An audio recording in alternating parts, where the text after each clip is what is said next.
ये 125 रुपया या 50 पैसा, चाहो तो 50 ले लो 50 पैसा, या चाहो तो 125 रुपया, इससे ज्यादा हमारे पास व्यवस्था भी नहीं। ये दान वही जो मेहनत के द्वारा किया हुआ। फिर दूसरे को यम, आगे नम्रता। नम्रता विद्या विनयम ददाति। आज पढ़ लिख करके उद्दंड बनते हैं, पढ़े लिखे हैं। पूछो अपने माता पिता के पैर छूते हो? नहीं। माता पिता कहते हैं कहां जा रहे हो? बोले आप अपना देखो, हम स्वतंत्र हैं, हमारा जीवन अपने, हम जो कर रहे हैं वो तुम्हारा अधिकार नहीं। ये है विद्या, ये है विनयम ददाति, ये है विनय। कठोर शब्द बोल रहे हैं माता पिता को, उद्दंडता पूर्वक व्यवहार कर रहे हैं, गुरु का उपहास कर रहे हैं, टीचर का उपहास कर रहे हैं। बच्चों को देखो ना, टीचर का उपहास कर रहे हैं। नम्रता विद्या से आती है। विद्या विनयम ददाति। पढ़ना लिखना ये तभी सार्थक है जब विनय आ जाए। उल्टा हो रहा है, जितना विद्या घमंड बढ़ता चला जा रहा है, अहंकार बढ़ता चला। विद्या रूप महत्व कुल धन जौवन अभिमान, कुछ नहीं मिला, कोई विद्या नहीं। जो जितना विवेकवान, जितना विद्यावान, उतना विनयी पाया गया, घमंडी नहीं पाया गया। या उल्टा होता है। क्यों उल्टा होता है? क्योंकि गुरुजनों के चरणों में बैठकर विद्या नहीं ली गई है। इसीलिए पहले गुरुकुलों में भेजा था महापुरुषों के समीप के, वहां विद्या विनय प्रदान करती थी। रजोगुण रहित जीवन, ऋषियों के समुदाय में एक भागवतिक वातावरण है। नम्रता। फिर है सबसे प्रीति। सब जीवन सुप्रीति रीत निभाता अपनी। सबसे प्रेम का व्यवहार, लेकिन निष्काम, किसी से कोई कामना नहीं। फिर यम में आता है प्रसन्नता। संतुष्टायन के, हर स्थिति में तुम्हारा मन प्रसन्न होना चाहिए। फिर मधुर वाणी, जब बोलो हंस बोले बहु मान दे, परुख वचन कबहु न कहाय। और कोमलता, हृदय बड़ा कोमल होना चाहिए। ये 10 लक्षण यम कहलाते हैं। कहा जाता है ना, यम नियमों का पालन करने से ही भगवत प्राप्ति होती है।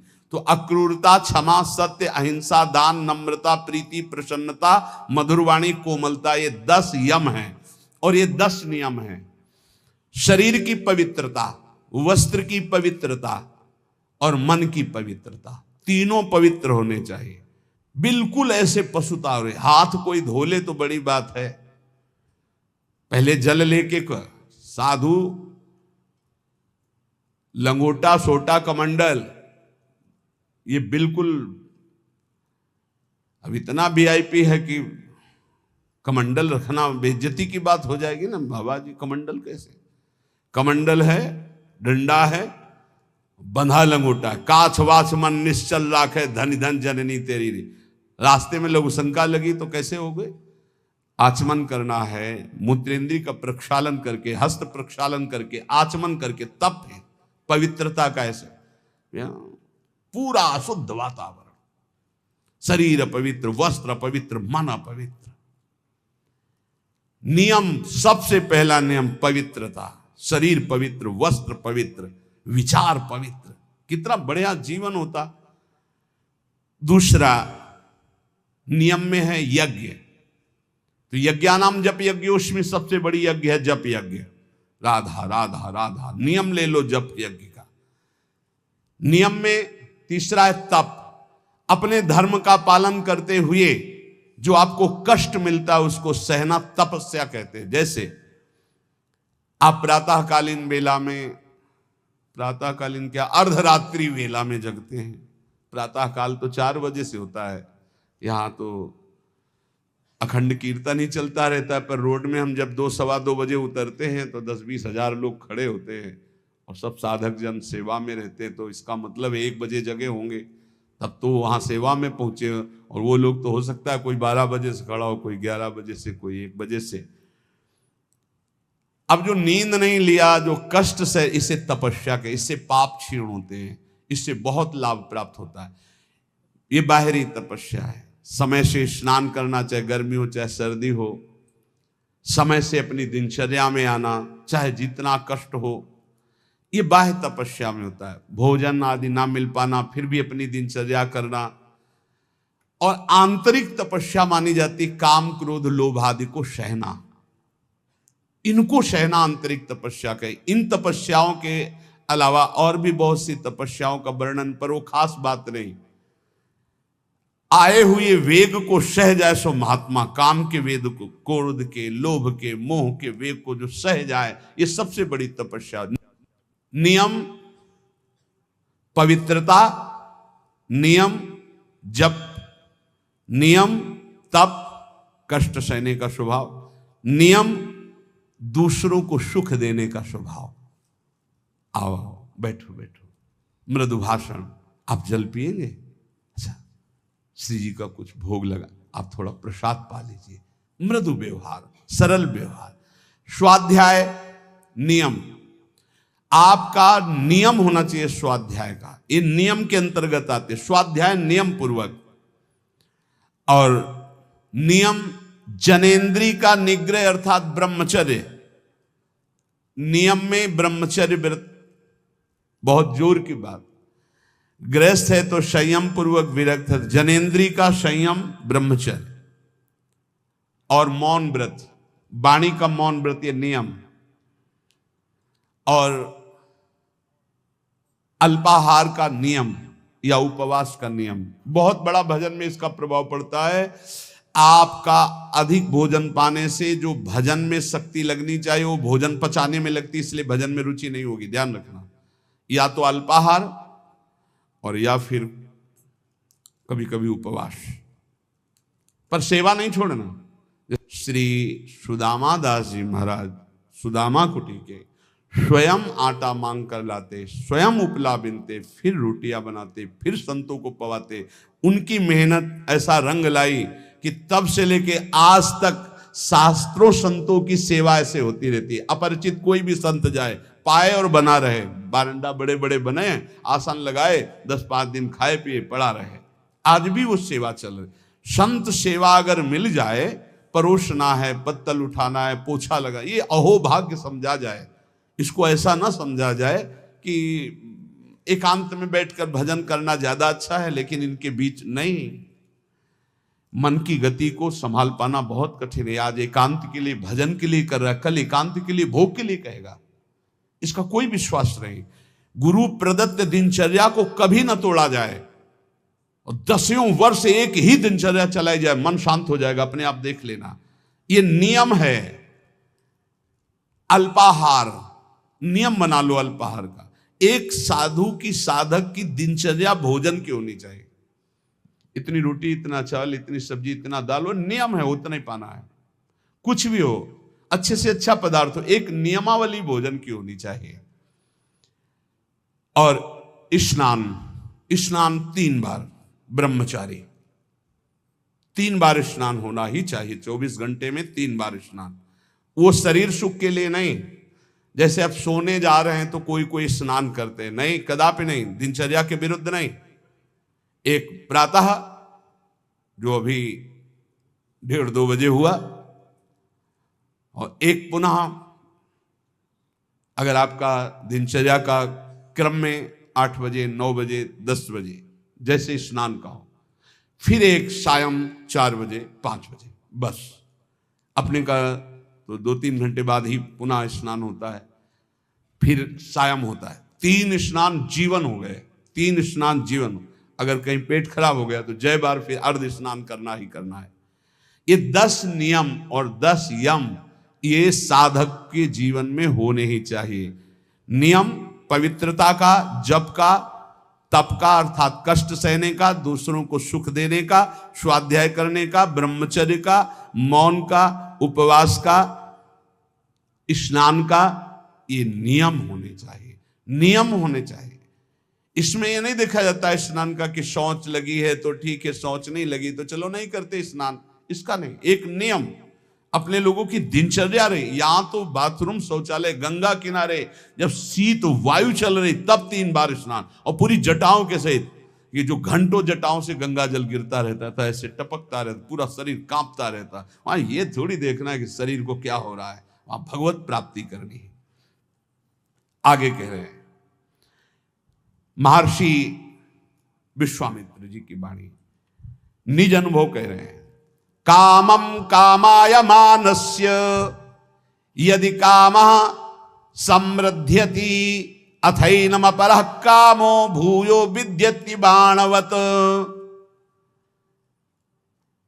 हे भाई, सबसे ज्यादा पतन का कार्य होता है काम भोग। ये ऐसा विकल कर देता है भोग के लिए कि सब प्राणी को पशु पक्षी मनुष्य देवता कोई भी हो, ये सब विकल कर देता है कि रुक पाना बहुत कठिन होता है।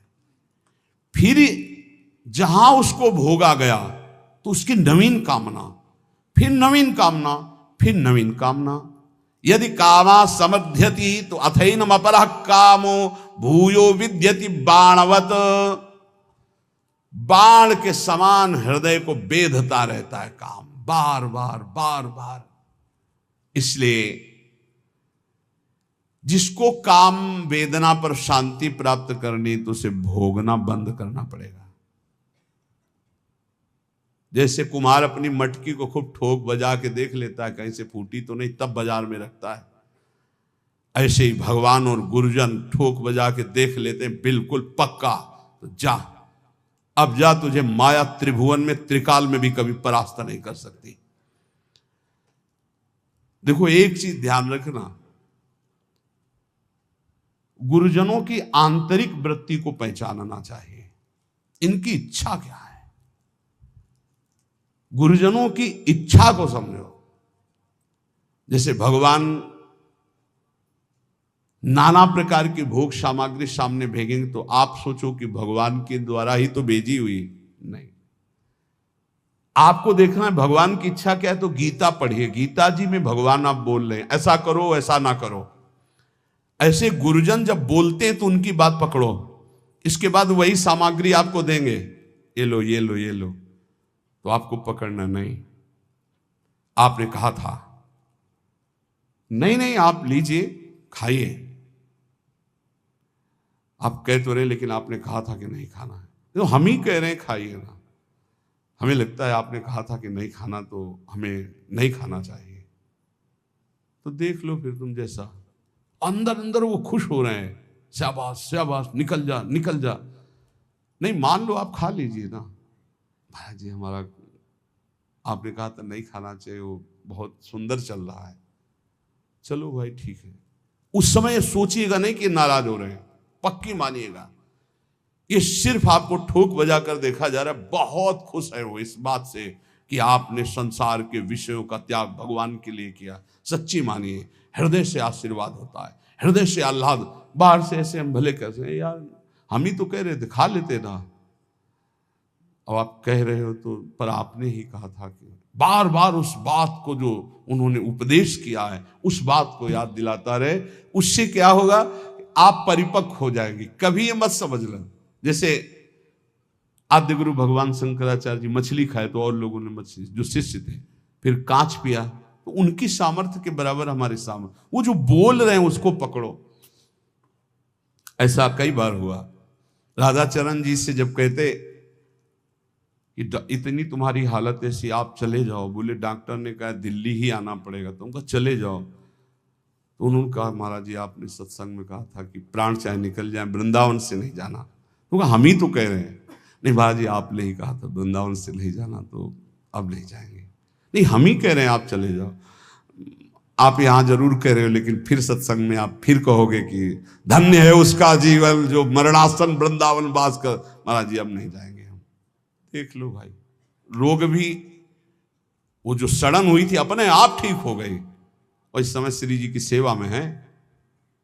ये सब हितजू के महल में विराजमान है, सब हरिवंश महाप्रभु के। श्री हरिवंश शरण जे आए, श्री वृषभान कुंवर नंद नंदन, निज कर अपनी चिट्ठी चढ़ाए। न जातु कामा कामानाम उपभोगे न साम्यति, हविषा कृष्ण वर्तमेव भूय एवाभिवर्धते, कामान अभिलषन् मोहान न नरः सुख मेधते। जो कभी ये सोच लेता है कि एक बार भोग लूं मेरी इच्छा शांत हो जाएगी, बहुत धोखे में हो गया, दलदल में कूद गया। अब जैसे आग में घी डाल दे तो प्रज्वलित हो जाती। जे ही भोग की कामना से भोग मिला वो आग पैदा हो गई कि वो भ्रष्ट होता चला जाएगा। इसलिए उपासक को चाहिए कि जब सैकड़ों बार भोग के रोकेगा तो सैकड़ों दिन रोना पड़ेगा, तब जाके कहीं ठीक हो गए। उसका पाप भी बन गया, उसका अभ्यास बन गया, उसका स्वाद मिल गया, बहुत समय लगेगा। और पहली बार में ही यदि रोक लिया तो ऐसे चट से निकल जाओगे। इसलिए भोग की आकांक्षा उत्पन्न होने पर उपासक को पहली वृत्ति में ही रोक लेना चाहिए। ये ना सोचे कि भोग भोगने के बाद शांति मिल जाएगी, नहीं, ऐसे दलदल में फंस जाओगे, फिर निकलना मुश्किल हो जाएगा। इसलिए सत्य नार कहा प्रतपति सत्य तिष्ठति मेदिनी, तुम सत्य नियम धारण करो, सत्य बोलो, सत्य आचरण करो। सत्य के प्रताप से सूर्य तेजस्वी है, सत्य के प्रताप से पृथ्वी जल में नहीं डूब रही। सत्य सबसे बड़ा धर्म है, सत्य बोलने के बराबर कोई पुण्य नहीं है। सत्यवान चाहे तो स्वर्ग लोक जाए, चाहे ब्रह्म लोक जाए, जो चाहे वहां जा सकता है, जो चाहे कर सकता है। 1000 अश्वमेध एक आदमी करने वाला और एक आदमी केवल सत्य बोलने वाला तराजू पे तोला जाए तो सत्य बोलने वाला अधिक पुण्यशाली पाया जाएगा। आप देख लीजिए, अश्वमेध सहस्त्रम च सत्यम च तुलया धृतम, अश्वमेध सहस्त्राधि सत्यमेव विशिष्यते। एक आदमी केवल सत्य बोलता है और एक आदमी 1000 अश्वमेध यज्ञ करता है, तो तराजू पे तौला जाए तो सत्य बोलने वाला श्रेष्ठ पाया। मतलब सत्य से बढ़कर कोई यज्ञ नहीं, कोई दान नहीं, कोई तपस्या नहीं, कोई पुण्य नहीं। इसलिए सत्य का ही वचन पूर्वक बोलना, सत्य का ही चिंतन करना, सत्य का ही आचरण करना, तो सच्चिदानंद रूपाय प्रभु श्री कृष्ण की निश्चित प्राप्ति हो जाएगी। खूब नाम जप करो, जो सत्संग सुना है उसका मनन करो, गंदे आचरणों का त्याग करने का नित्य प्रति उत्साह रखो। भगवान सबको बल प्रदान करेंगे और इसी जन्म में हम सब भगवत प्राप्ति करें।